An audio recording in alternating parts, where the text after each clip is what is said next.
ಧರ್ಮಸ್ಥಳದ ವಿಷಯ ಬಂದಾಗ ತಮ್ಮ ನಿಲುವು ಸ್ಪಷ್ಟ, ಪಾರ್ಟಿ ನಿಲುವು ಸ್ಪಷ್ಟ. ಭಾಳ ನೀವು ಇನ್ವೆಸ್ಟಿಗೇಟ್ ಮಾಡಿ ಮಾತಾಡ್ತೀರಿ, ತಿಳ್ಕೊಂಡು ಮಾತಾಡ್ತೀರಿ. ನಿಮ್ಮ ಅಭಿಪ್ರಾಯ ಏನು ಅಂತ? ಸರ್, ಶ್ರೀ ಕ್ಷೇತ್ರ ಧರ್ಮಸ್ಥಳ ಇವತ್ತು ನಮ್ಮ ಭಾಗದಲ್ಲಿ, ಈ ಭಾಗ ಕರ್ನಾಟಕದ ದಕ್ಷಿಣ ಭಾಗದಲ್ಲಿ, ಬೆಂಗಳೂರು ಸುತ್ತಮುತ್ತ, ಹಳೆ ಮೈಸೂರು ಭಾಗದಲ್ಲಿ ಇವತ್ತಿಗೂ ಮಾತು ಕೊಡ್ಬೇಕು ಅಂದ್ರೆ ಧರ್ಮಸ್ಥಳದಲ್ಲಿ ಕೊಡು ಅಂತಾರೆ. ಮುಖ್ಯಮಂತ್ರಿಗಳು ಪ್ರಮಾಣ ಮಾಡಬೇಕು ಅಂದ್ರೆ ಧರ್ಮಸ್ಥಳದಲ್ಲಿ ಪ್ರಮಾಣ ಮಾಡೋಣ ಅಂತಾರೆ. ಅದು ಧರ್ಮದ ಕ್ಷೇತ್ರ, ಧರ್ಮದ ರೀತಿಯಲ್ಲಿ ನಡೆಯುವಂಥ ಕ್ಷೇತ್ರ, ನಮ್ಮ ಧರ್ಮವನ್ನ ಕಾಪಾಡುವಂಥ ಕ್ಷೇತ್ರ. ಶ್ರೀ ಕ್ಷೇತ್ರ ಮಂಜುನಾಥ ಸ್ವಾಮಿ ಅವರ ಆಶೀರ್ವಾದದಿಂದ ಮಾತ್ರನೇ ಯಾವುದೇ ಒಂದು ಹುಲ್ಕಡ್ಡಿನೂ ಅಲ್ಲಾಡುವಂಥದ್ದು. ಅಂತ ಮಂಜುನಾಥ ಸ್ವಾಮಿಯ ಆ ಪವಿತ್ರ ಕ್ಷೇತ್ರಕ್ಕೆ, ಆ ಕ್ಷೇತ್ರದ ಹೆಸರನ್ನ ಹೇಳುವಂಥದ್ದು, ಆ ಕ್ಷೇತ್ರದ ಹೆಸರಿಗೆ ಮಸಿ ಬಳಿಯುವಂಥ ಪ್ರಯತ್ನ ಕೆಲವೊಂದು ಪಟ್ಟಬದ್ಧ ಹಿತಾಸಕ್ತಿಗಳು ಮಾಡ್ತಿರಂಥದ್ದು ಸರ್. ಸರ್, ಈಗ ಸೌಜನ್ಯ ಪ್ರಕರಣ ಏನಿದೆ, ಸೌಜನ್ಯ ಪ್ರಕರಣದಲ್ಲಿ ಯಾರಿಗೂ ಏನು ಡೌಟ್ ಇಲ್ಲ ಸರ್. ನಮ್ಮ ರಾಜ್ಯಾಧ್ಯಕ್ಷರು ವಿಜೇಂದ್ರಣ್ಣವರು ಅವರು ಸಹ ಸ್ಪಷ್ಟವಾಗಿ ಹೇಳಿದ್ದಾರೆ ರಾಜ್ಯ ಬಿಜೆಪಿಯ ನಿಲುವು. ಸ್ಥಳೀಯ ಶಾಸಕರು ಹರೀಶ್ ಪೂಂಜಾ ಅವರು ಕ್ಲಿಯರ್ ಆಗಿ ಹೇಳಿದ್ದಾರೆ, ಪ್ರಕರಣದಲ್ಲಿ ಯಾವುದೇ ರೀತಿಯಾದಂತಹ ತನಿಖೆಗೆ ಯಾವುದು ನಮ್ಮ ತಕರಾರಿಲ್ಲ ಸರ್. ಅದನ್ನ ಎಷ್ಟು ಬೇಕಾದ್ರೂ ತನಿಖೆ ಮಾಡ್ಕೊಳ್ರಿ, ಏನ್ ಬೇಕಾದ್ರೂ ಮಾಡ್ಕೊಳ್ರಿ. ಆ ಸೌಜನ್ಯ ಅನ್ನೋ ಹೆಣ್ಮಗಳಿಗೆ ನ್ಯಾಯ ಕೊಡಿಸುವಂಥದ್ದು 100ಕ್ಕೆ 100 ಅವಶ್ಯಕತೆ ಇದೆ. ಅವತ್ತಿನ ಪ್ರಕರಣದಲ್ಲಿ ಯಾವುದೇ ರೀತಿಯಾದಂತ ರಾಜಕಾರಣ ಇರಲಿಲ್ಲ.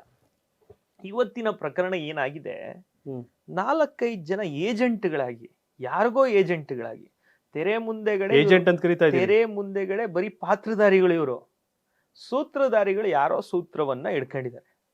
ಯಾರು ಸೂತ್ರವನ್ನ ಹಿಡ್ಕೊಂಡಿದ್ದಾರೆ ಅಂತ ಹೇಳಿ ಅದು ಸಹ ಈ SIT ತನಿಖೆಯಲ್ಲಿ ಆಚೆ ಬರ್ಬೇಕಾಗತ್ತೆ ಸರ್.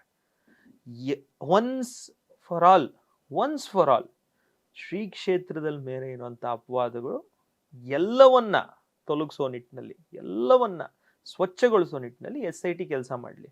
SIT ರಚನೆ ಮಾಡಲ್ಲ, ದಕ್ಷಿಣ ಕನ್ನಡ ಪೊಲೀಸರು ಸಮರ್ಥರಿದ್ದಾರೆ ಅಂತ ಒಂದ್ ದಿನದ ಮುಂಚೆ ಮುಖ್ಯಮಂತ್ರಿಗಳು ಹೇಳಿದವರು 18ಕ್ಕೆ ಅದೇ ಹೇಳ್ತಾರೆ, 20ಕ್ಕೆ SIT ರಚನೆ ಮಾಡ್ತಾರೆ. SIT ರಚನೆ ಮಾಡಿದ್ದಾರೆ. SITಗೆ ಸುಮ್ಮನೆ ಏಕಾಏಕಿ ಓಕೆ 161 164 ಸ್ಟೇಟ್ಮೆಂಟ್ ಮಾಡಿ ಯಾರೋ ಮುಸ್ಕುದಾರಿ ಅಂತ ಹೇಳಿ ಕೇಳಿ ನಮಗೂ ಕಿವಿ ತೂತ್ ಬಿದ್ದೋಗಿದೆ ಸರ್. ಈಗ ಅವ್ರು ನಾನೇ ಬಂದು ನಾನು 60 ಶವ ಹೂತಿದ್ದೀನಿ ಅಂತ ಹೇಳ್ತೀನಿ ಸರ್. ಯಾರೋ ಮರ್ಡರ್ ಮಾಡಿದ್ರು ನಾನು ಹೂತಿದ್ದೀನಿ, ನಾನು ಆ ಕ್ರೈಮಲ್ಲಿ ಅಕಂಪ್ಲಿಸ್ ಅಲ್ವಾ ಸರ್? ನಾನು ಕ್ರಿಮಿನಲ್ ಅಲ್ವಾ ಸರ್? ಅವಾಗ ಕಾನೂನು ಪ್ರಕಾರ ಹೌದು, ಕಾನೂನು ಪ್ರಕಾರ ನಾನು ಕ್ರಿಮಿನಲ್ ಇದ್ದೀನಿ. ಓಕೆ, ನಾನು ಅದೇ ಕೆಲಸ ಮಾಡ್ತಿದ್ರು ನಾನು ದಫನ್ ಮಾಡೋದೇ ನನ್ನ ಕೆಲಸ ಅಂತಾನು ಇಟ್ಕೊಳ್ಳಿ. ಅವತ್ತಿಗೂ ಅನಾಮಿಕ ಶವಗಳು ಮತ್ತೊಂದು ಪೊಲೀಸ್ ಮೂಲಕ ಬರ್ಬೇಕಾ?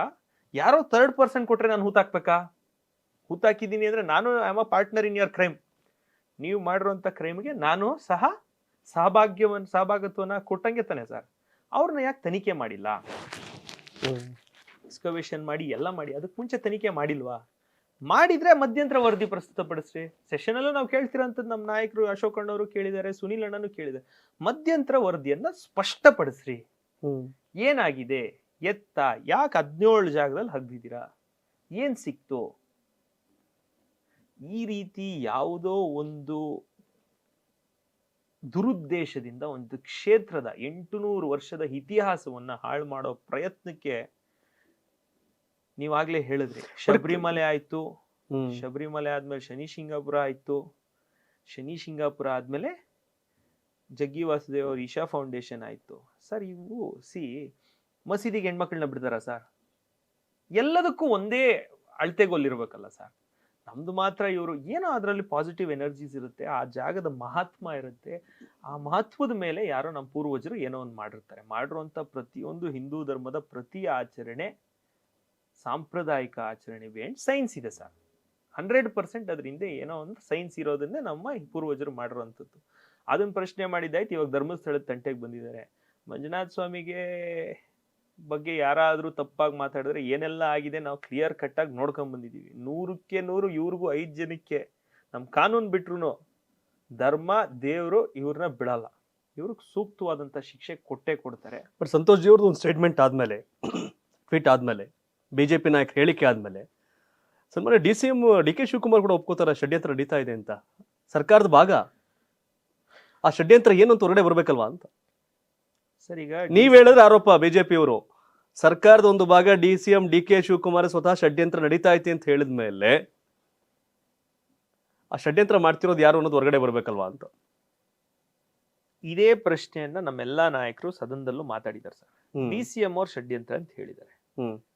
DCM ಅವ್ರು one of the most powerful ಮಂತ್ರಿಗಳು, ಮಾನ್ಯ ಗೃಹ ಸಚಿವರು, ದೇಶದಲ್ಲಿ ನಂಬರ್ 1 ಗೃಹ ಸಚಿವರು.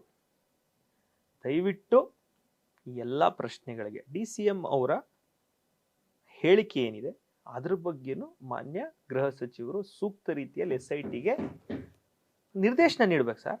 SIT ಕ್ಲಿಯರ್ ಕಟ್ ಆಗಿ ಅವ್ರ ನಿರ್ದೇಶನವನ್ನ ಕೊಟ್ಟು ಯಾವ ಷಡ್ಯಂತ್ರ, ಈ 5 ಜನ ಯಾವ ಇಂಟೆನ್ಷನ್ ಅನ್ನ ಇಟ್ಕೊಂಡು ಮಾತಾಡ್ತಾರೆ, 4-5 ಜನ, ಈ 4-5 ಜನರ ತನಿಖೆನೂ ಆಗ್ಬೇಕು. ಇದೇನ್ 100% ಇದು ಫಾಲ್ಸ್ ಅಕ್ಯುಸೇಷನ್ ಸರ್. ಆ ಫಾಲ್ಸ್ ಅಕ್ಯುಸೇಷನ್ ಬಗ್ಗೆ, ಒಂದು ಅಪಪ್ರಚಾರದ ಬಗ್ಗೆ ಯಾರೆಲ್ಲ ಅದ್ರ ಹಿಂದೆ ಕೈವಾಡ ಇದೆ ಅವ್ರ ಎಲ್ಲರ ಮೇಲೆ ತನಿಖೆ ಆಗ್ಬೇಕು. ಅವ್ರಿಗೆ ಯಾರೆಲ್ಲ ಫೋನ್ ಮಾಡಿದ್ರು, ಅವ್ರಿಗೆ ಯಾವೆಲ್ಲ ರೀತಿಯಲ್ಲಿ ಬೇರೆ XYZ ಟ್ರಾನ್ಸಾಕ್ಷನ್ಸ್ ಏನಾದರೂ ಆಗಿದೆಯಾ, ಪ್ರತಿಯೊಂದು ತನಿಖೆ ಆಗ್ಬೇಕು. ಮಾನ್ಯ ಉಪಮುಖ್ಯಮಂತ್ರಿಗಳು ಹೇಳಿದ್ದಾರೆ, ನನ್ನಂತ 100 ಜನ DK ಶಿವಕುಮಾರ್ಗಳು ಆ ಕ್ಷೇತ್ರದ ಪರವಾಗಿ ನಿಂತ್ಕೊಂತೀವಿ ಅಂತ. ಆ 100 ಬಿಟ್ಟು ನಾವು 100 ಆದ್ಮೇಲೆ ನಾವು ಎಲ್ಲರೂ ಜೊತೆಲಿ ನಿಂತ್ಕೊಂತೀವಿ ಸರ್. 100 ಜೊತೆ 1000 ಜನ ನಾವು ಜೊತೆಗೆ ನಿಂತ್ಕೊಂತೀವಿ, ಕೋಟಿ ಜನ ನಾವು ಜೊತೆಗೆ ನಿಂತ್ಕೊಂತೀವಿ. ಆ ಷಡ್ಯಂತ್ರ ಬಯಲಾಗಬೇಕು, ಇದು ಕೊನೆ ಆಗ್ಬೇಕು, ಇತಿಶ್ರೀ ಆಡ್ಬೇಕು ಸರ್. ಇನ್ನೊಬ್ರು ಯಾರೋ ಧರ್ಮಸ್ಥಳದ ತಂಟೆಗೆ ಹೋಗದೆ ಇರೋ ರೀತಿಯಲ್ಲಿ ಇಲ್ಲಿಗೆ ಎಲ್ಲ ಅಳಕುಗಳು ಏನು ಇವರು ಇಟ್ಕೊಂಡು ಸುಮ್ಮನೆ ದೂಷಣೆಗಳನ್ನ ಮಾಡ್ತಾ ಇದ್ದಾರೆ, ಅದು ಕ್ಲಿಯರ್ ಕಟ್ ಆಗಿ ಎಂಡ್ ಆಗ್ಬೇಕು. ಸೌಜನ್ಯ ಪ್ರಕರಣಕ್ಕೂ ಸೌಜನ್ಯಗೂ ನ್ಯಾಯ ಸಿಗುವಂತ ಕೆಲಸ ಮಾನ್ಯ DCM ಸಾಹೇಬರು, ಮಾನ್ಯ ಗೃಹ ಮಂತ್ರಿಗಳು ಈ ಮೂಲಕ ಮಾಡ್ಬೇಕು ಸರ್. ಎಸ್, ನೀವು ಸ್ಪಷ್ಟವಾಗಿ ಹೇಳ್ತಾ ಇದ್ದೀರಿ ಹಿಂಗಿಂಗಿದೆ DCM ಅವರು 100 DCM ಶಿವಕುಮಾರ್ ಅವರಲ್ಲ, ನಾವು ಕೂಡ ನಂತರ ಜೊತೆ ಇರ್ತೀವಿ ಅಂತ. ಬಟ್ ಕೇರಳ ಇದರಲ್ಲಿ ಲಾಬಿ ಇದೆ, ಕೇರಳ ಮೂಲದವ್ರ ಲಾಬಿ ಇದೆ, ಅರ್ಬನ್ ನಕ್ಸಲ್ ಲಾಬಿ ಇದೆ, ಯಾರೋ ಈ ಹಿಂದೆ ಅಧಿಕಾರಿ ಆದವ್ರು ಈಗ ಮತ್ತೇನೋ ಆಗಿದ್ದಾರೆ ಅವ್ರ ಲಾಬಿ ಇದೆ, ಮತ್ಯಾರೋ ಹಣ ಹಾಕಿದ್ದಾರೆ, ಇವೆಲ್ಲವೂ ಕೂಡ ಬರ್ತಾ ಇದೆ ಸರ್. ನಾಗ್ಲೇ ಹೇಳಿದಂಗೆ ಸೌಜನ್ಯ ಪ್ರಕರಣದಲ್ಲಿ ಯಾವತ್ತು ರಾಜಕೀಯ ಇರಲಿಲ್ಲ ಸರ್. ಯಾಕಂದ್ರೆ ಅದು ನ್ಯಾಯ ಕೊಡಿಸುವಂತ ಕೆಲಸ ಇತ್ತು, ಅದಕ್ಕೆ ಎಲ್ಲರೂ ಸಹ ಯಾರು ಎಂಟ್ರಿ ಆಗಿರಲಿಲ್ಲ, ರಾಜಕಾರಣಿಗಳ ಎಂಟ್ರಿ ಆಗಿರಲಿಲ್ಲ. ಇದ್ಯಾವ್ದು ಸರ್ ಇದು? SDPI ಕಳಿಸ್ತೀವಿ, ನುಗ್ಗಿಸ್ತೀವಿ, 100 JCB ನುಗ್ಗಿಸ್ತೀವಿ, ಏನ್ ಸರ್ ಇವೆಲ್ಲ ಸ್ಟೇಟ್ಮೆಂಟ್ಗಳು? ಮಾಡಕ್ ಅಧಿಕಾರ ಇದೆಯಾ ಸರ್ ಆ ಸ್ಟೇಟ್ಮೆಂಟ್ಗಳು? SDPIಗೂ ಇದಕ್ಕೂ ಏನ್ ಲಿಂಕ್ ಸರ್?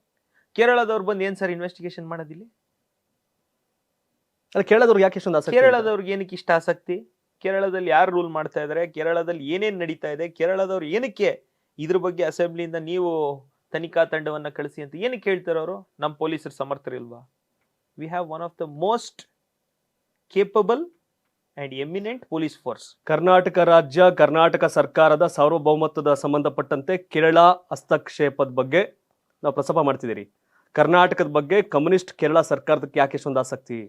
ಅವ್ರ ಇನ್ವಾಲ್ವ್ಮೆಂಟ್ ಯಾಕೆ ಅಂತ ಕೇಳ್ತಾ ಇದ್ದೀರಿ. 100% ಸರ್. ಕೇರಳ ಸರ್ಕಾರದ ಇನ್ವಾಲ್ವ್ಮೆಂಟ್ ಏನಕ್ಕೆ? SDPI ಅನ್ನುವಂಥದ್ದು ಹೆಸರೇನಕ್ಕೆ ಬರಬೇಕು?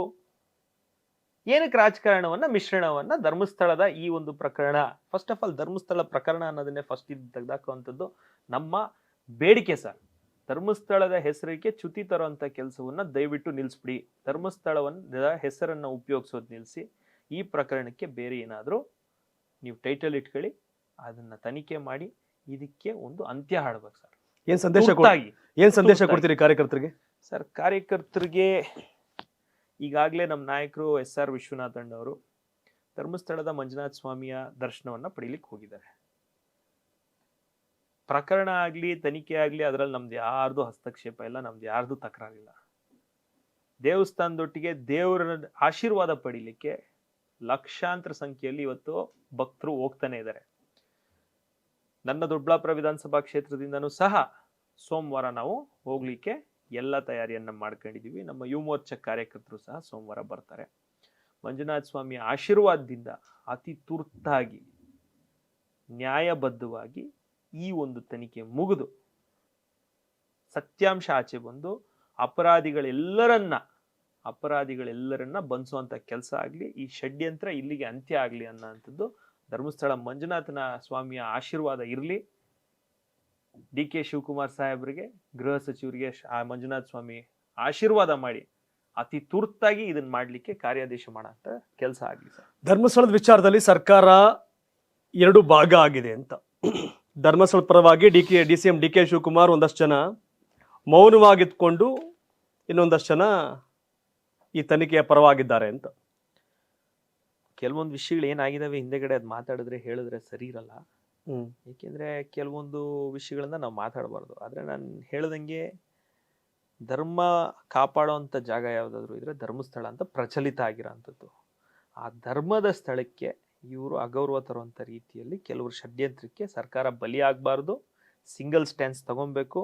ಮುಖ್ಯಮಂತ್ರಿಗಳು, ಉಪಮುಖ್ಯಮಂತ್ರಿಗಳು, ಗೃಹ ಸಚಿವರು ಒಂದಾಗಿ ಈ ಪ್ರಕರಣವನ್ನ ಅತಿ ತುರ್ತಾಗಿ ಮುಂಬರುವ 3-4 ದಿನಗಳು, ಆ ವಾರದೊಳಗಡೆ ಅಂತ್ಯವನ್ನ ಹಾಡಬೇಕು ಸರ್ ತನಿಖೆಗೆ.